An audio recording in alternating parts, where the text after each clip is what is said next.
Love is the truest antidote to fear and doubt. When you feel unconditional love for yourself as a divine creation who is here with a purpose, you release all doubt and fear concerning yourself and your place in the world. Therefore, when you experience a moment of fear and doubt, give yourself a portion of mental love and remind yourself that you are a holy creation. As you practice sending yourself love, that becomes what you have to give away. And it is also true that the more love you contain, the less room you have for the energy of fear and doubt. The banishment of doubt from your life forever will put you in touch with a mysterious power that previously had been obscured. I encourage you to let go of the doubt that you were so carefully nurtured on and let in a new knowing. The famous Native American Sitting Bull described this power in the following words. He says, "Behold, my brothers, the spring has come. The earth has received the embraces of the sun, and we shall soon see the results of that love. Every seed is awakened, and so has all animal life. It is through this mysterious power that we too have our being." Notice that Sitting Bull refers to this power as love. That love within all things is also within you. Send doubt out of your consciousness and welcome knowing. This first key to higher awareness is also spoken of in the Bible, in Deuteronomy 30, verse 14. It is something very near to you, already in your mouths and in your hearts. You have only to carry it out. I leave the rest up to you. You have only to banish the doubt and carry it out. Banishing the doubt is the first of the 4 keys to higher awareness. The second is called cultivating the witness. There are many benefits from assuming this witness stance. I ask you to shift your self-perception and cultivate a higher aspect of yourself known as the compassionate witness. Rather than think of yourself as a human being who has thoughts, feelings, and behaviors, begin practicing stepping outside of yourself. So what does it mean to be the witness? Take a moment to reflect on how you view yourself. As you do this, think of what you might mean if you said, "I was thinking to myself." You'll find that the phrase implies that there are 2 people rather than one. One person is the I doing the thinking. The other person is the self receiving the thinker's thoughts. The I is talking to the self, which, when you really examine your inner dialogue, you know you do hundreds of times each day. When you cultivate the witness, you remove yourself from both the I and the self position. Here, from an invisible space outside of your physical body, the witness is detached from your emotions and feelings and behaviors. Here, the witness lovingly watches your entire life transpire. So why become the witness? In my world, nothing ever goes wrong. These words were spoken by Nisargadatta Maharaj in response to an interviewer who, in exasperation, asked Maharaj to talk about the problems in his life. It is for me the single most powerful affirmation I have ever heard. I use it every day of my life, and I have it posted strategically in my office as a daily reminder of its supreme value in my life. In my world, nothing ever goes wrong. Within all of us is the eternal, changeless dimension of our higher spiritual selves. This is the invisible I that talks to the physical self. This is the thinker of the thought. This compassionate observer is not revealed with scientific instruments and doesn't appear on autopsy reports. When you are genuinely able to live in that spiritual domain of the witness, then nothing goes wrong because wrong is not possible for the witness. It is all in order. Nothing is questioned from that perspective. It is like being able to live in heaven where eternity and the soul are at the same time that you are within the physical body. But in this space, the body is not the focal point of existence. I am not suggesting that you need to sit in an ashram and discard all of your physical possessions in order to find this key to higher awareness, although that certainly is a possibility. Instead, I want you to consider how these words of nothing ever going wrong, of having no problems, and of living in a world of the changeless apply to your spiritual awakening. There is so much to learn from these ideas. Cultivating the witness will put you on the path where your higher sacred self begins to influence your physical ego self instead of the other way around. As Nisargadatta Maharaj puts it, give it your full attention. Examine it with loving care, and you will discover heights and depths of being which you did not dream of, engrossed as you are in your puny image of yourself. These are startling words describing the power and the value of cultivating the witness. The ordinary way of attachment and suffering can be changed when you learn to access and cultivate the witness attitude of detachment and observation. In order to cultivate your witness, you need to learn to observe your reactions in order to go beyond them. It is the going beyond that is the crux of the sacred quest. True awareness is a state of pure witnessing, without any attempt to fix or change that which is being witnessed. It is a kind of non-judgmental love that, by itself, is healing. Even if what you observe is sickness or infirmity, the compassionate witness notes the trouble spots and observes them with unconditional love. The absence of judgment in the act of observation itself contributes the appropriate energy of love that the situation needs. The more you can practice witnessing in this way, the more you will find that the mere act of non-judgmental witnessing will keep your life moving on its sacred quest. The mechanics of creation are such that where you place your loving attention and maintain it is where the wave begins making the shift from nowhere to now here. Are my wishes in alignment with my highest self? This principle invites you to choose which possibility you identify with and to live as if it had already occurred. If you place into your imagination wishes that are misaligned with your highest God-realized self, you will find yourself frustrated and immobilized. God is love. If your aspirations in any way are outside of this mantra, you will feel lost and you will not succeed. If God is one, then God is incapable of being divided. If your desires involve conflict for yourself or anyone else, then you have brought two into the picture. That is yourself, as well as the second party who might be harmed by the fulfillment of your wish. God being only oneness wherein all things are connected, and God, your highest self, being love, cannot even recognize the dichotomy that you bring to the picture. If God acknowledged a desire that would bring harm to anyone, God wouldn't and couldn't be God. How could that which is all one recognize two, which is needed in order to have conflict, and still be God? This is what happens when you attempt to manifest from a place of selfishness or potential harm to anyone else. You invoke the ego, which is always about winning, overpowering, being better than others, accumulating for the sake of feeling superior, achieving for adulation or recognition, improving your status, and so on. And again, ego is edging God out. I love the way Neville speaks to this point. Quote, "You never draw out of the deep of yourself that which you want. You always draw that which you are, and you are that which you feel yourself to be, as well as that which you feel is true of others." Unquote. So in this manifestation activity, the secret is to feel yourself as already being and having what you desire, and to keep the entirety of it all wrapped up in a spirit of love. By all means, place into your imagination the idea of living a prosperous life. But this in no way implies from a God-realized position that you desire a fancy watch, a luxury automobile, a large infusion of cash, a palatial home, or anything else that is for the purpose of elevating your position among your peers. This immediately involves conflict, two-ness, you and those who you are attempting to impress with your being in some way superior. Staying aligned with your source of being means no one is in any way better than anyone else, regardless of the monetary value of their stuff. Can you ask out of love, live and feel as if what you desire is already a present fact, and then allow the universal source of all to provide with no concern about appeasing the demands of your ego? If demanding and insisting is your style, do it from a place of pure love. Be willing to give it all away in the name of that love. Stay in that place of pure humility. If you desire to purify your body and live from a disease-free place of perfect health, simply assume the feeling of love throughout your body and live as if it were your reality. Not to impress others, not to have special privileges bestowed upon you because you are more special and thus more deserving of this healing, but purely out of your humble sense of gratitude for being in a state of well-being.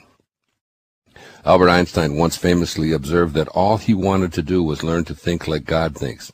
This means living and manifesting from a place of all-encompassing desire to serve others, to be love, to ask nothing in return for what you give. In other words, to simply be love. Get your ego out of the picture and draw out of the deep of yourself, as Neville expresses it. And the deep of yourself is truly your highest self, which is, of course, God. Let the God that you are, the God that Jesus said you are, the God that is your very essence, your deepest self, let this be the energy you draw upon to fill your imagination. And then, know that you are fully aligned with the only source that is responsible for all of creation. As you begin to see your divinely aligned manifestations show up in your physical world, think like God thinks, and share any munificence with others with no expectation of anything back, including even a thank you if it's not forthcoming. As you place your intentions into your imagination and assume the feeling of those intentions being fulfilled, ask not for anything that is outside the great umbrella of love that is God. Lao Tzu, some 6 centuries or so earlier, reminds you that the great sage is kind to the kind and kind to the unkind, because kindness is his nature. If you can make your desires harmonize with the messages of the above passage while practicing humility and keeping your ego at bay, you will come to see the truth in Neville's observation that, quote, you never draw out of the deep of yourself that which you want. You always draw that which you are, unquote. The key here is the deep of yourself. That is your highest self. So I was finishing up the function run, and I saw a couple that I recognized over the years, and there was a woman, and she was having difficulty with her luggage, and I just said to her, "Oh, here, let me help you with that." And she gave me a real harsh look and said, "No, I don't want any help." And I said, "Are you sure?" I said, "Because one of her suitcases, she had 2 suitcases, and one was going one direction and the other." I said, "Here, let me help you with that." "I don't want any help from you, especially from you." And it gave me that real harsh. Wow. Okay. So this happened an hour ago. and so it's like, and I have no idea what prompted. This is just someone I've just seen around the place where I live once in a while. It's a building where a lot of people live. And so the reason I bring it up is because at the moment that something like this occurs, when you encounter, someone who's hostile towards you, or who's sending you an ugly message, or there's any number of endless reasons about why that might be taking place. It might have to do with something that I did or said or whatever that I'm not even aware of. It might have something to do with something that's going on in this person's life at this particular time. It could be her husband was walking with her, and he said, "Don't take that personally." And I was thinking about the 4 agreements. Have you ever read the 4 agreements? Sure, Don Miguel. Yeah, do you remember which one I'm speaking about? Which one of those agreements? He said, I don't know. I don't want to give you a test here on the air. But one of the agreements was, don't take anything personally, And I was just thinking about what Don Miguel had said in that book about not taking things personally, because so often when we encounter someone who's what we might consider rude or unpleasant or unhappy or whatever it is, the first thing that we want to do is just take it personally, say, "She has no right to talk to me like that, and how dare you, and I'm going to find out what's going on," and or whatever it might, or just go around in a morose kind of way. And it's what I'm talking about, even when I'm talking about watching that movie and being a different person watching that movie, or reading the life and teachings of the Masters of the Far East 25 years after I purchased it, and having it have something totally new for me.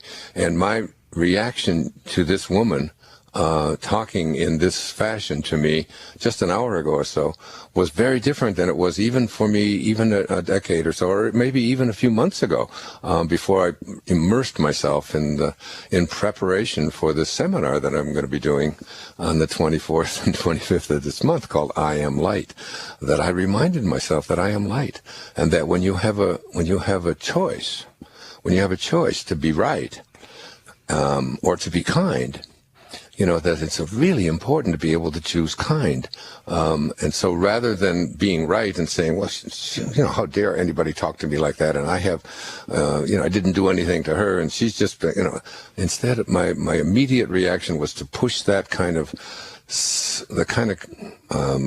subconscious mind training that I've had, over the years to react with hostility or hurt or pain or frustration or whatever, whenever you encounter what you might consider to be unpleasant or rude behavior in something, is to come from a place of kindness. And I was just thinking to myself how happy I was in the last hour that I didn't walk around wondering and being hurt by and being upset, but instead was just thinking about this woman and just trying to send her as much love as I possibly can, and hope that whatever it is that would motivate her to react in that way to an attempted act of kindness, that it gets soothed and it gets happy, and that she becomes happy.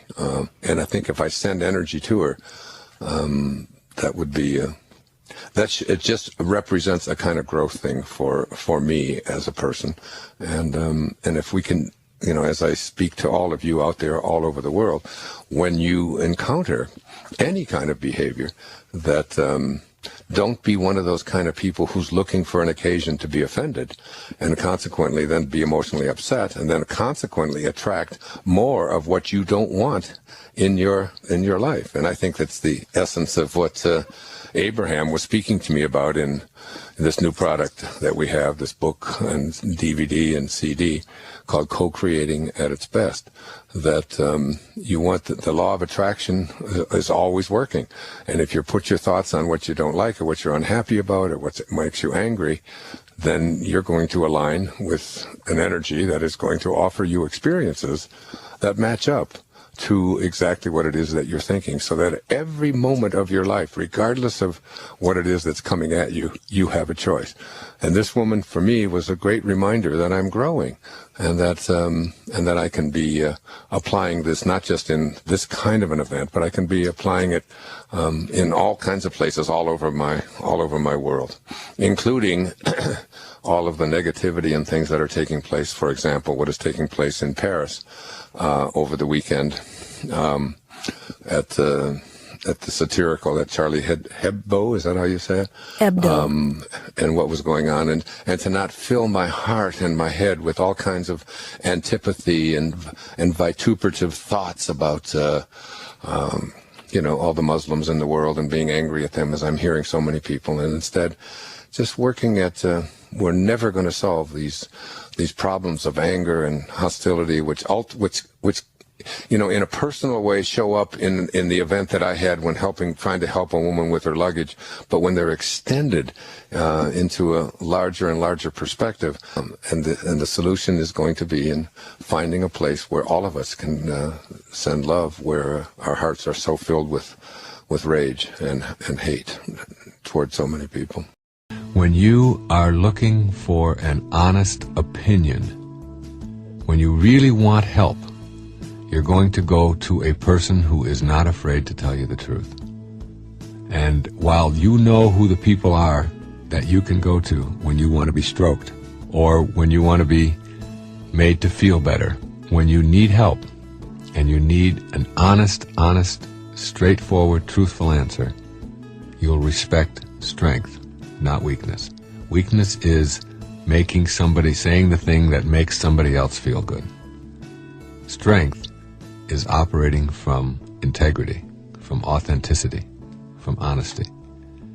And people respect that. I know in my own life when I really want to know what it is that I can do to improve something, I know that my wife isn't afraid to tell me that. There's a lot of people who are. There are people who work for me who don't want to tell me that, who are going to tell me the things that are going to make me feel good and make them look good and so on.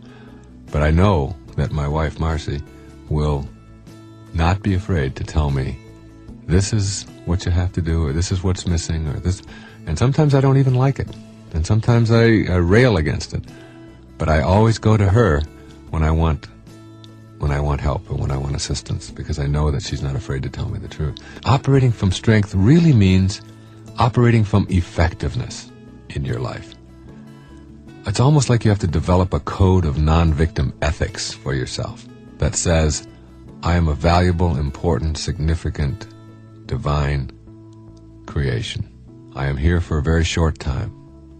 While I'm here in form, in the physical body that I'm in, I am entitled to fulfill the purpose or the destiny that I have been assigned while I'm here. I believe in that I'm here for a purpose.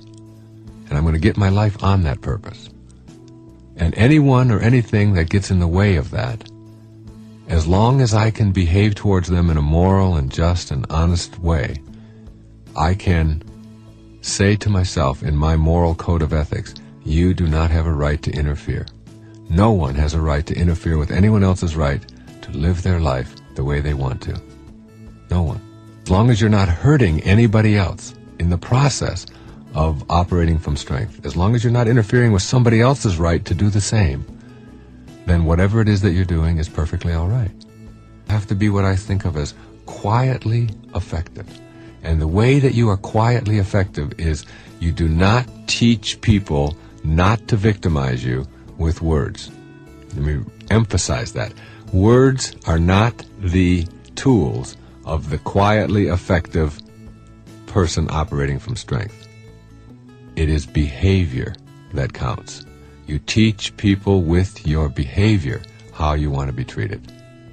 And here we are, trying to pull our own strings and be our own person, and talking endlessly and ceaselessly and having these arguments and discussions, and it still goes on and it still goes on, and you still find yourself the victim, and you still find yourself picking up after others or not being respected or whatever it may be. There's an old saying, it's one of the secrets of the universe. I hear and I forget. I see and I remember. I do and I understand. And not one moment before. Doing is what teaches people how to understand you. So it is in the process of doing, when someone behaves towards you in a way that is to victimize you, and this is true of virtually everything. Somebody who is yelling and screaming at you, and whether it's your husband or your wife or one of your children or a clerk or whatever, and if you stand there and scream back, it's just words against words, and it doesn't mean anything. But if you leave quietly, leave the room and go into another room, you're sending a signal. I am too dignified and too valuable and too important a person. I think too much of myself to stand here or sit here and take that kind of abuse. So I will be leaving. And you don't have to say those words, you just do it. And in every single expression wherein you are victimized through conversation or through words, there is a way to teach people with your behavior that you are a person who operates from strength rather than weakness. The Queen of England, the President of the United States, the generals that are in the armed forces, the doctors who serve you, the very rich people who live in the fancy homes in the suburbs, the entertainers, the sports stars, all of these people, whoever they are, the movie stars, whoever these people are, they are no different than you. That's one of the great lessons I learned when I toured the country many years ago for this book and for Your Erroneous Zones, and met appearing on The Tonight Show many times, and then Dinah Shore Show and John Davidson, and all of these shows that were very, very popular at that time. And I met so many of the top stars in music and in entertainment and sports and the recording industry, and it was always interesting to me that none of them, these were the people that were your heroes. None of them were any better than I was. I remember what President Carter said when he was running for office, and they asked him if he thought he was qualified to run for president. He said, well, I really never thought I was until I met all the other people who were running, and then I felt I was just as qualified as they were. And that's always the effect that it has on me when I meet somebody who's in this high position of authority, and I meet them and I talk with them and I find out that they have the same difficulties and the same foibles and the same problems and the same pimples and the little blemishes, and they smell bad too when they wake up in the morning, and they're not any better or different than any of the rest of us. You are human. You are connected to all the rest of us through that invisible intelligence that runs through all form in the universe. And you are just as valuable, and in God's eyes, no one is any better than anyone else. Know that. And know that it's not only true in God's eyes, but it's true in your eyes as well.